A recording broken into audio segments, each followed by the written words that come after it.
So MJF cuts off Punk's music and addresses PG Punk and says it takes balls to call yourself the best in the world when you struggle to beat the likes of QT Marshall and Lee Moriarty. The best thing that you are these days is trying to get into Britt Baker's pants, and says that Punk looks confused like Britt would look if you got her into the bedroom. This was super uncomfortable, even like for me watching it, man. Oh my God. It's like, they're definitely anger-inducing words when somebody starts questioning your marriage and your commitment to your marriage. Like, that's just brutal. Like, I wanted this dude to slap him right then. Yeah, I don't know. It's kind of a disconnect because you've got Britt as this heel, and even compounding it is like she's in the very next backstage segment right after this promo. And Cole. Was up after this too, and they've got to like no sell it all. Like, it doesn't even cross their mind. Like, there's no even reaction from Baker, nor Cole. I can almost understand. It's like it's known, but it's not flaunted on the show that they're a couple. Yeah, it is. No, it's the reason why Cole is feuding with Tony. I guess so. I thought it was less so with Cole, but you're right. It does kind of like raise that part of it.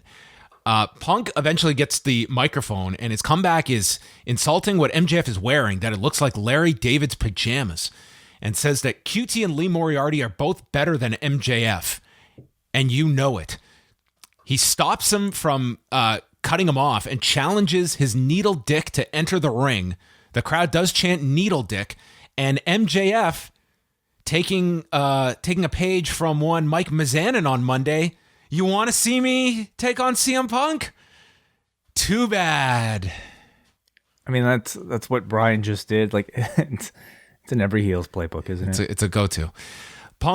He says that Punk needs him more than he needs him, and you haven't had a spark to a flame like me since 2011, and I'm going to prove what a pro I am when I win the Battle Royal in the most magical place of Long Island, New York, in front of fans that I love and appreciate. And he says he will be bigger than Piper in Portland, Brett in Canada, all of it, and Punk in Chicago. And they will be chanting next week at the top of their lungs.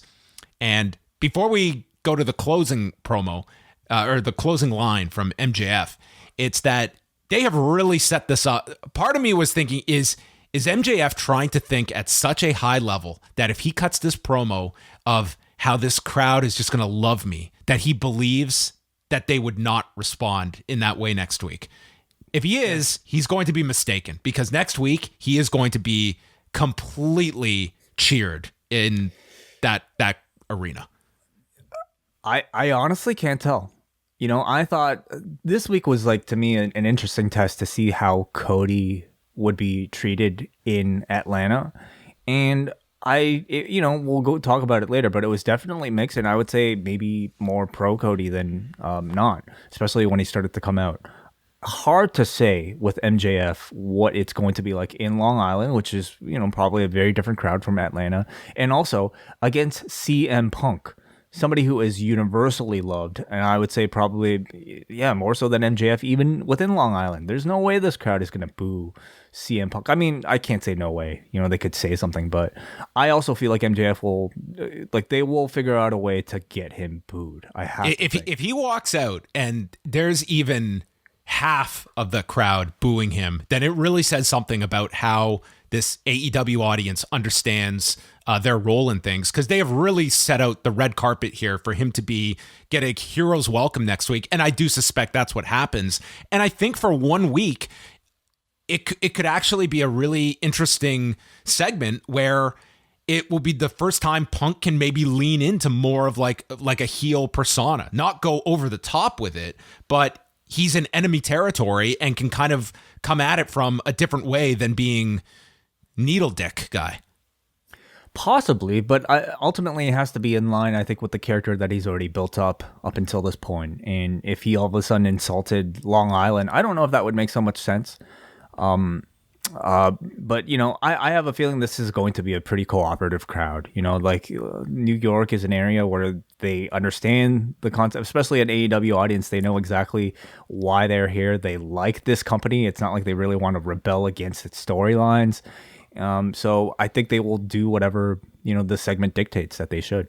I think it's very clear that they are not going to fight the audience, whichever way they go. Sure. Yeah. But it does seem like they are very much setting it up for that kind of a response for MJF. And he ends it by saying that he heard Larry, Punk's dog, barking in the back. Don't bring that flea-ridden, disgusting maggot of a dog around here anymore. Because if you do, MJF is going to put Larry to sleep. Fuck. He threatened to murder a dog on live television. I didn't think it was going to get worse than the Britt Baker accusation. And it got worse, man. He threatened to kill his dog. Man, it was awful. God, it was awful. This man has no boundaries whatsoever. So, it's going to be impossible to follow up with what they did the week prior. You and I were discussing earlier today whether or not they would even talk to each other, and they did. They tried to at least give you a bit of a follow-up with last week, and obviously it wasn't the same. It wasn't as good. The comebacks were clearly not as good, especially from Punk, who I don't think... I felt very improvised, I have to say, on his part. But this is, again, the hottest program in the company right now, and it did really well in the ratings, and we'll probably get a little bit of it every single week. Yeah, and it seems like they are going to rely on the talking for a lot of it. I mean, these are two of your best talkers. At the same time, like, I don't want to see them do this week after week after week after week. You're also, this on its own, I'm sure people would think would be a fine segment, but you're coming off last week, and it's going to be really hard to top that. Now, next week, I think all bets are off. I think you're going to have a very unique environment that it should be whatever they opt to do with these two. I imagine it's going to be one of the highlights of the program next week.